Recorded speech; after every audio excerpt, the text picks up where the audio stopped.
2번 울었습니다. 원래 잘 울지만 강하고 담대하라, 놀라지 말라, 두려워하지 말라, 이 말씀을 듣는데 두려워서 온 것이 아니라 하나님이 제 심령을 붙드심에 울었습니다. 여러분이 함께 축하해 주시고 또 함께 이 교회를 또 하나님께 영광 돌리기에 힘쓸 것을 믿기에 또 한 번 울었습니다.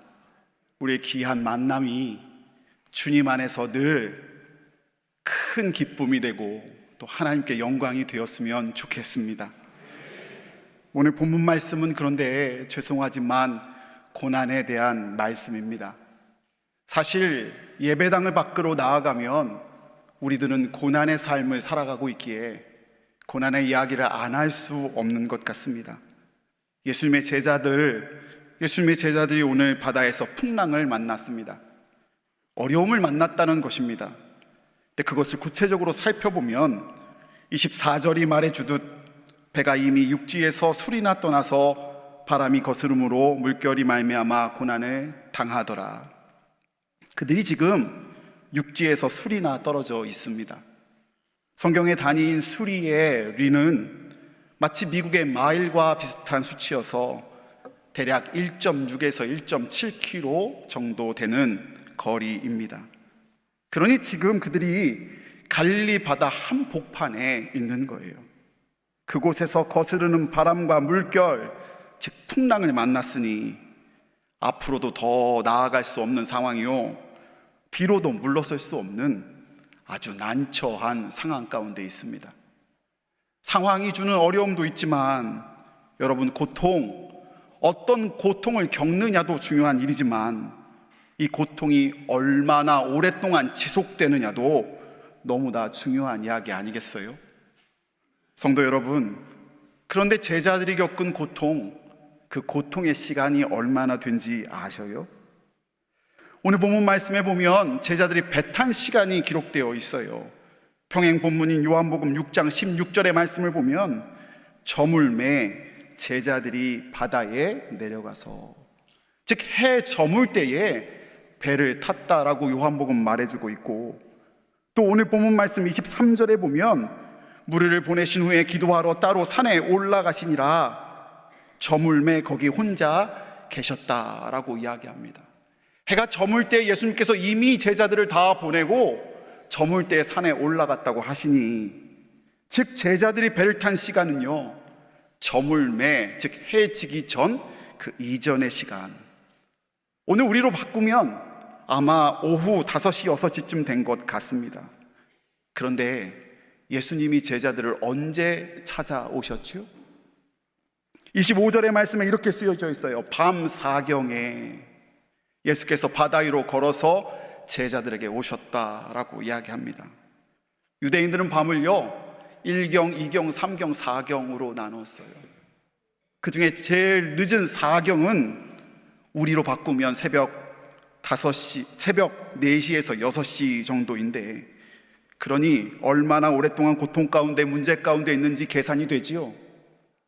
저녁 5시, 6시 사이에서 그 다음날 4시, 6시 사이까지 그들이 고통 가운데 있었던 거예요. 저녁 5시부터 새벽 5시까지 약 10시간에서 12시간 그들은 고통 가운데 있었습니다. 얼마나 오랜 시간이에요. 여러분 마음 가운데 그런 마음 있지 않아요? 이왕 주님이 걸어서 물 위로 오실 거면 진작 오셨으면 얼마나 좋아요. 여러분들이 지금 그런 마음 아니에요? 고통 가운데 있는데 주님 그냥 이렇게 어려움으로 남겨두지 아니하시고 지금 당장이라도 오실 수 있다면 오셔주셨으면 좋겠다는 마음 있지 않아요? 그리고요, 더한 중요한 포인트가 하나 있어요. 제자들이 왜 배를 탄 줄 아세요? 배 탄 이유가 22절에 나오는데요, 우리 22절의 말씀을 좀 함께 읽어봤으면 좋겠습니다. 함께 읽습니다. 시작. 예수께서 즉시 제자들을 재촉하사 자기를 무리를 보내는 동안에 배를 타고 앞서 건너편으로 가게 하시고, 제자들을 재촉하사 건너편으로 가게 하시고, 예수님께서 제자들을 보내신 거예요.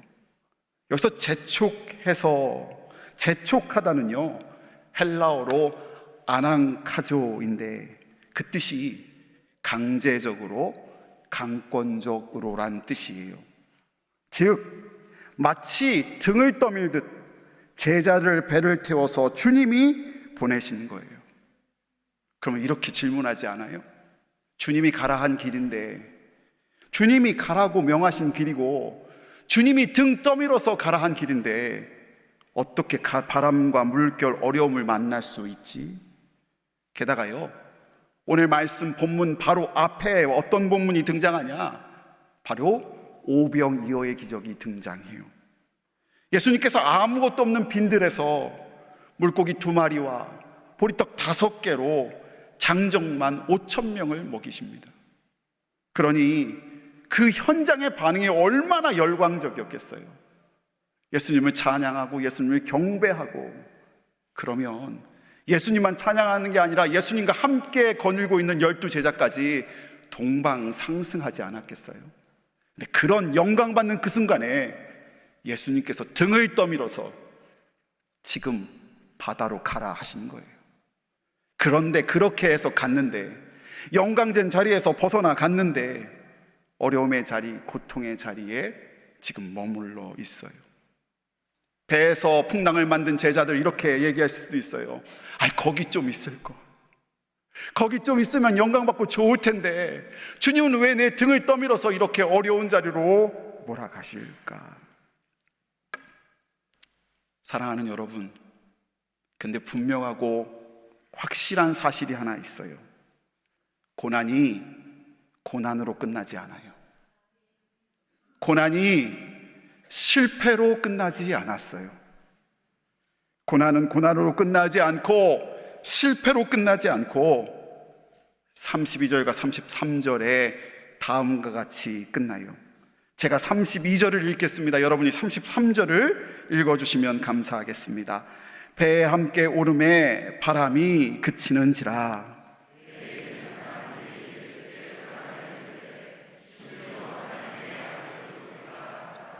아멘. 32절에 바람이 그치는지라. 성경 본문이 있는데 저도 아멘 했어요. 고난이 고난으로 끝나는 것이 아니라, 고난이 실패와 아픔으로 끝나는 것이 아니라 바람이 그침으로 주님의 능력이 드러나고 있어요. 오늘이 우리에게 주어진 고난과 아픔과 슬픔과 어려운 역경들, 부담과 실패로 끝나는 것이 아니라 바람이 그치는지라의 은혜로 끝날 줄 믿습니다. 33절에 이렇게 이야기하여 그들은 예수께 절하여 이르되 진실로 하나님의 아들이로소이다. 아멘. 주님께 찬양함으로, 주님께 예배함으로, 경배함으로 끝나고 있는 거예요. 고난과 슬픔이 슬픔으로 마무리되는 것이 아니라 하나님께 영광 돌리는 것으로, 하나님이 왕이시라고, 주님이 다 해결하셨다고 주께 영광 돌리는 끝나는 삶, 그것이 저와 여러분의 삶 되기를 간절히 축원합니다. 특별히 이 자리가요, 어려움의 자리가 베드로에게는 영영 잊을 수 없는 기적의 자리로 주께서 바꾸시거든요. 무리를 걷는 체험을 그들이 합니다. 그가 어떻게 그런 고통 가운데 바뀔 수 있었을까? 그는 어떻게 그런 은혜가 있을 수 있었을까? 어떻게 고난, 고통, 어려움 이변의 체험의 자리가 될 수 있었을까? 28절에 이렇게 쓰여져 있어요. 제가 읽어드릴게요. 베드로가 대답하여 이르되 주여, 만일 주님이시거든 나를 명하사 물 위로 오라 하소서 하니. 만일 주님이시거든. 첫 번째로요, 베드로에게는 예수님을 믿는 믿음이 있었어요. 어떻게 그렇게 될 수 있었는가? 바로 그가 예수님을 바라봤어요. 바라보는 것이 믿음이 있었습니다. 그에게 문제를 바라보는 것이 아니라, 염려를 바라보는 것이 아니라 그 순간 주 예수님을 바라봤어요. 말씀드렸던 것처럼요, 예수님을 바라본다는 건 그냥 시선 돌리는 그 수준 아니에요. 말씀드렸던 것처럼 잠잠한 가운데 바라본 것도 아니고요, 평화로운 가운데 마음을 다잡으면서 주님을 바라본 것도 아니에요. 폭풍 가운데, 어둠 가운데 흔들리는 배 위에서 그는 예수님을 바라봤어요. 사랑하는 성도 여러분, 문제 가운데, 시련 가운데 여러분의 시선이 지금 어디 있으세요? 베드로가 주님을 바라봤을 때에 그 풍랑 거친 파도 위에 그가 걸을 수 있었어요. 그러나 아시지요? 30절에 그의 시선이 주님을 떠났을 때 그가 어찌 되었습니까? 바람을 보고 무서워 빠져가는지라. 주님에게서 베드로의 시선이 멀어졌을 때, 바람의 시선이 옮겨졌을 때 그에게는 두려움이 찾아왔어요. 아주 자연스럽게 물 아래로 빠져갔어요. 그런데 정확히 말하자면 예수님을 바라본다고 해서 물 위를 모두 다 걷는 건 아니에요. 일반적인 사람들, 대부분의 사람들은 풍랑 가운데요, 타고 있는 배를 의지하기 쉽습니다. 배에서 벗어나지 않는 것이 유일한 길, 살 길이라고 생각하기 때문이에요. 풍랑 가운데 우리는 배에 무엇이라도 잡고 그것 의지하는 게 자연스러운 우리들 모습이잖아요. 우리가 모두 알듯, 그러나 배가 완전한 안전을 보장해 주지 않음을 우리가 알아요. 그런데 우리는 그것도 모른 채 어떻게 기도하냐? 이렇게 기도하는 것 같아요. 주님, 이곳에 오셔서 이 배를 잠잠하게 해주세요. 나는 계속 여기 있겠습니다 라고요. 그러나 베드로는 그런 기도를 드리지 않았습니다. 28절에 아까 전에 읽었던 부분이지만 다시 한번 읽어볼까요? 이렇게 기도했어요. 함께 읽습니다. 시작. 베드로가 대답하여 이르되 주여, 만일 주님이시거든 나를 명하사 물 위로 오라 하소서. 제 눈에 꽂히는 나를 명하사 물 위로 오라 하소서, 이렇게 고백했어요. 나를 명하사 물 위로. 나에게 명령하시라는 말씀이에요. 명령하시면 그렇게 의지했던 배를 떠나겠다라는 이야기예요. 주님이 오라 하시면 그 명령, 그것에 순종하겠다는 고백이에요. 내가 지금 타고 있는, 의지하고 있는 배가 나를 안전을 보장하는 것이 아니라 내 앞에 계신 주님, 그 주님이 나를 안전하게 지키실 것을 믿고, 말씀하시면 그 명령이 내게 더 강한 안전한 곳이라고 믿고 내가 그 명령을 따르겠다라고 고백하는 것이었어요. 그 명령에 내가 배를 벗어나겠다라는 것이요, 오라 하는 명령에 순종하겠다는 고백이었던 거예요. 그런 의미에서 배 위를 걷는다는 것은 예수님의 명령의 도구가 되겠다는 것이요, 예수님의 명령에 순종하여 내가 거친 파도와 바람 가운데 내가 의지하던 배를 떠나 주님 말씀만 의지하며 살겠다는 의미예요.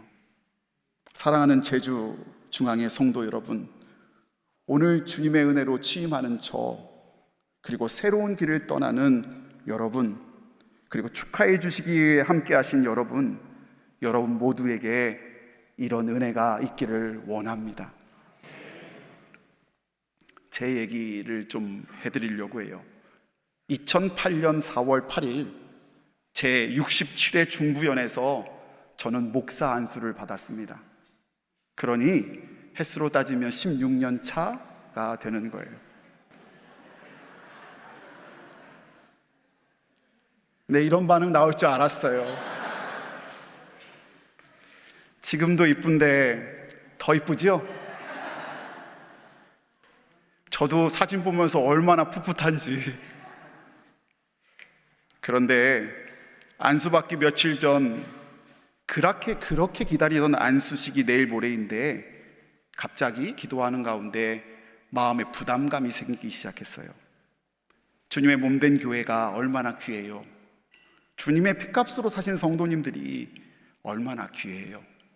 교회와 그리고 성도님을 생각하는데 귀한 마음이 바뀌어 갑자기 부담감이 됐어요. 생각하면 생각할수록 염려가 되었고, 그리고 두려움이 되었어요. 조금 심하게 말씀드리면 안수받는 날 아침 도망가고 싶은 마음이 들 정도였어요. 안수식이 시작되었어요. 담임 목사님 취입할 때 취입 문답을 하든 목사 안수식에도 문답이라는 게 있거든요. 감독님이 물으셨어요. 근데 참조로 들으세요. 당시 집례를 맡으셨던 감독님은요, 빨간색도 그냥 빨간색이라고 말씀 안 하시고 벌건색이라고 말씀하시는 분이셨어요. 이해되시죠? 근데 그분이, 감독님께서 이렇게 문답하셨어요. 여러분, 충성을 다하여 예수 그리스도의 교훈을 몸소 준행하며 그 도리를 열심을 다해 가르치고 온전하게 성례를 베푸시겠습니까? 그러면 아멘 하면 되지요. 또 물으셨어요. 여러분, 먼저 온전한 그리스도의 삶의 모범이 되어 가족들에게 신앙을 지도하시겠습니까? 여러분, 주님의 몸된 교회 성도 앞에서 언행을 유의하고 사랑과 평화를 이루기 위하여 목숨을, 최선을 다하겠습니까? 이렇게 여쭈셨어요. 모두 다 아멘, 아멘, 아멘 하고 대답하는데, 그때 갑자기 그 부담감 있는 빨간색이 아니라 벌건색으로 묻고 계시는 감독님의 물음에 두려움이 몰려오기 시작했어요. 내가 잘할 수 있을까? 내가 정말 잘 섬길 수 있을까? 부담이 점점 커져갔고 제 마음 가운데는 죄송하지만 두려움이 가득했어요. 그런데 그때 문제가 하나 더 생겼어요. 그냥 대답하거나 대답하지 않거나, 그때 자신이 없으니 다른 사람들 저 말고도 한 50명이 같이 안수를 받았거든요. 그러니 립싱크로 그냥 하는 척 신용하면 될 텐데, 그님 저 화면에 보이세요? 저게 방송 중계하는 화면인데 신기하게도 계속 저 화면에 저만 잡히는 거예요. 왜 저러지? 나 대답 리싱크 해야 되는데 왜 나만 잡히지? 그 이유를 알았어요. 당시 저희 장인어른들이 섬기시던 교회의 장로님이 사진 촬영 기사, 비디오 하시는 분이신데 안수 선물을 해주신다고 직접 찾아오셔서 사진도 찍고 기사를 대동해서, 저는요 결혼 앨범만 있는 게 아니라 목사 안수식 앨범도 있어요. 그러니까 그 장로님이 너무너무 열심히 찍자 옆에 있는 그 연예 직원들이 좋은 피사체인 줄 알고 연예 방송 카메라도 다른 전도사님들 안 찍고 저만 찍고 있는 거예요. 그래서 저렇게 저만 나왔어요. 저는 저의 나약함이 들통나기 싫어 그때 그 카메라를 피해 고개를 떨궜어요. 근데 그때 제 눈에 보이는 글귀 하나가 있었어요. 제게 눈에 보이는 것이 있었어요. 바로 이 감리교 예문이었어요. 그 예문에 보면 아멘, 아멘, 아멘만 쓰여져 있는 것이 아니라 예문에 그대로 제가 옮겨 적은 건데 가로 열고 이렇게 쓰여져 있었어요. 예, 주님의 도우심으로 우리가 그렇게 믿습니다. 예, 주님의 도우심으로 우리가 그렇게 하겠습니다.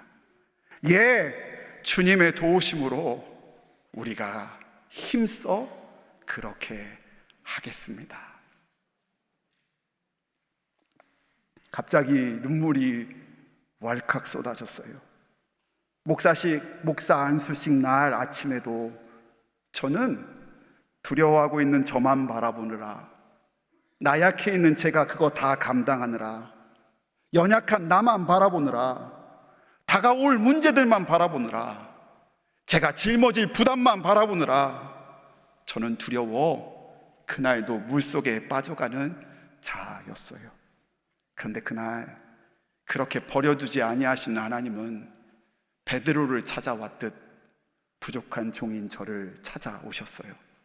그리고 제 손을 잡아주시고 저로 성령으로 기름 부으셔 안수해 주시고, 주님의 몸된 교회가, 주님의 핏값으로 사신 양들이, 그리고 жил머져야 할 목회가 두려워하고 있는 나를 바라봄이 아니라 나를 의지하는 것이 아니라, 내가 주의 도우심으로, 내가 주의 도우심으로, 내가 주의 행하심으로 그렇게 행하는 것임을 깨달아 알게 해 주셨어요.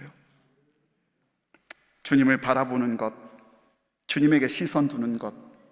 베드로가 주님이시거든 나를 명하사 물 위로 걷게 하소서 하신 것처럼, 마리아가 주여 여종이오니 내게 말씀하소서 하듯 나를 들여 주님의 일을 이뤄감을, 오늘 두려움을 비워 주님을 바라봄을 이 한 주간, 그리고 앞으로의 목회 여정간 우리 제주중앙교회에서 함께 사역하는 계속의 날 동안 주님이 그렇게 우리를 사용하실 줄 믿습니다. 성도 여러분, 저와 여러분에게 있어서 너무나 중요한 순간이 분명합니다. 그런데 정말 솔직히 말씀드리면 우리는 완전하지 않습니다. 우리에게는 원망도 있고요, 오랜 고난과 염려, 두려움도 여전합니다. 돌아보면 예배드리고 가면 힘이 난 것 같지만 또 문제 앞에 그대로 서 있습니다. 그런데 우리가 믿는 것이 하나 있어요. 오늘 주님이 찾아오신다는 거예요.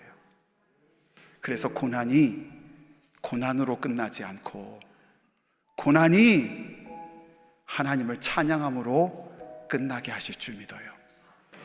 고난이 고난으로 끝나는 것이 아니라 예배와 간증으로 바꾸실 줄 믿어요. 바람이 잠잠해지느라, 이것이 우리의 고백될 줄 믿습니다. 엎드려 주께 영광 돌리며 주님이 누구시기에 이렇게 찬양하는 우리 되게 하실 줄 믿습니다. 우리 지금 연약한 나에게 집중하는 대신, 연약한 여러분 스스로에게 집중하는 대신 오늘 주님을 바라봅시다. 주님을 바라봅시다. 주님께 맡겨드립시다. 내가 의지하는 알량한 배가 아니라 진짜 능하시고 완전하시고 굳건하신 예수님의 말씀에 우리를 맡겨드립시다. 그럴 때에 주께서 우리를 걷게 하실 줄 믿습니다. 강담투놀, 강하고 담대하라, 두려워하지 말라, 놀라지 말라. 주님이 우리에게 그렇게 말씀하실 줄 믿습니다. 제가 지난 한 주간 좀 어색하고 익숙하지 않으실 수 있는데요, 계속 찬양하고 기도하는 마음으로 불렀던 찬양이 있어요. 제가 가사를 한번 읽어드릴게요. 딱 제게 주어지는 말씀, 우리에게 주어지는 말씀이어서 그런 것 같아요. 이 세상을 살아가는 동안에 나의 힘을 의지할 수 없으니 기도하고 낙심하지 말 것은 주께서 참 소망이 되심이라. 주의 길을 걸어가는 동안에 세상의 것 의지할 수 없으니 감사하고 낙심하지 말 것은 주께서 참 기쁨이 되심이라. 하나님의 꿈이 나의 비전이 되고 예수님의 성품이 나의 인격이 되고 성령님의 권능이 나의 능력이 되길 원하고 바라고 기도합니다.